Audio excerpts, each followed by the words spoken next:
అంటే ఓకే, కొంత అనుమానాలు ఉండడం వేరు, కానీ ప్రతిసారి కొద్దిగా విపక్ష పార్టీలు కొంచెం కంగారు పడుతున్నట్టుగా కనబడుతోంది. మీకుండే నమ్మకాలు అక్కడ జరిగిన వాటిని బేస్ చేసుకున్నా లేకపోతే అనుమానాల నాకు తెలియదు, కానీ కొంత కంగారు అయితే కనబడుతోంది. ఇప్పుడు కూడా ఎస్ఐఆర్ స్టార్ట్ అవగానే తెలంగాణలో మీ పార్టీ నాయకులు వెళ్ళడము, సీఓ గారిని కలవడము, కొన్ని సజెషన్స్, కొన్ని కరెక్షన్స్ సజెస్ట్ చేయడం, మీరు చెప్తే చేయకపోవచ్చు వాళ్ళు, బట్ మీ సజెషన్ మీరు ఇస్తున్నారు, అబ్జెక్షన్స్ రేజ్ చేస్తున్నారు.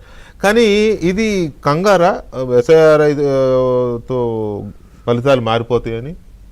అంటే వికే గారు ఒకటైతే చాలా క్లియర్, 2025 అక్టోబర్లో స్టార్ట్ అయిన ఈ ప్రాసెస్ ఒక రకంగా ఎట్లా అయిపోయిందంటే, ప్రతిపక్ష పార్టీలుగా, దేశంలో ప్రధాన ప్రతిపక్ష పార్టీగా కాంగ్రెస్ పార్టీ మీద ఒక గురుతరమైన బాధ్యత ఏంటంటే, ఈ దేశంలో ప్రజాస్వామ్యాన్ని 10 కాలాలు కాపాడాలి అనే ఒక చిత్తశుద్ధి మాకున్నది.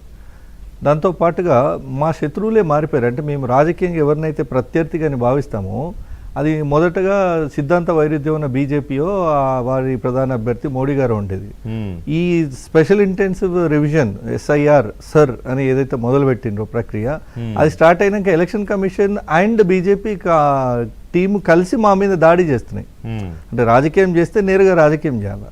ఎలక్షన్ కమిషన్ని చెప్పు చేత్తలో పెట్టుకొని వాళ్ళ గుత్తాధిపత్యంలో నడిచే సంస్థలాగా, వాళ్ళకి ఇష్టానుసారంగా వ్యవహరించే సంస్థలాగా మార్చుకున్న తర్వాత మా పోరాటము, మా స్ట్రెంగ్త్ అంతా డైల్యూట్ అయిపోతుంది. అంటే ఇటు మోడీ గారి మీద కొట్లాడాలి, బీజేపీ మీద కూడా వాళ్ళ విధానాలు, ప్రజా వ్యతిరేక విధానాలు, ద్వంద్వ విధానాలు, వీటి మీద కొట్లాడాలి. As well special intensive revision పేరుతోనే ఎలక్షన్ కమిషన్ ప్రతిపక్షాల మీద చేస్తున్న దాడి, మోడీకి గారికి బీజేపీకి అనుకూలంగా చేస్తున్న వత్తాసు బలికే కార్యక్రమానికి కూడా మేము వ్యతిరేకంగా పోరాటం చేయాల్సిన పరిస్థితి. దేశం అంతా కూడా ఇప్పటికీ 14 రాష్ట్రాల్లో ఓట్ల చోరీ జరిగిందని ఆధారాలతో సహా నిరూపణ చేయడం జరిగింది. అది కర్ణాటక అవనివ్వండి, మహారాష్ట్ర అవనివ్వండి, బీహార్ అవనివ్వండి, మొన్నటి బెంగాల్ అవనివ్వండి, ఈ రకంగా 1 by 1 స్టేట్లలో వాళ్ళు ఓట్ చోరీ చేసిపోతున్నారు. ఆధారాలు రాజస్థాన్, మధ్యప్రదేశ్ ఎన్నిట్లలోనూ ఆధారాలను చూపించి కొట్లాడుతున్నాము. అదొక అంశం అయితే, రాహుల్ గాంధీ గారు అక్కడ దేశ స్థాయిలో, ఇప్పుడు కొత్తగా తెలంగాణలో మొదలైంది ఈ కుంపటి.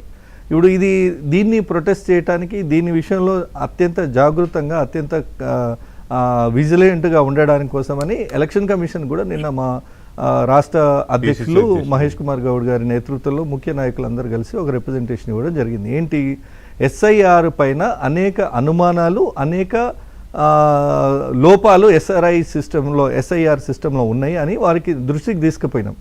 ఏమంటున్నాము, మేమేమి స్పెషల్ ఇంటెన్సివ్ రివ్యూ అనేది ఇది మొదటిది అంటలేము, ఇదే చివరిది కూడా కాదు.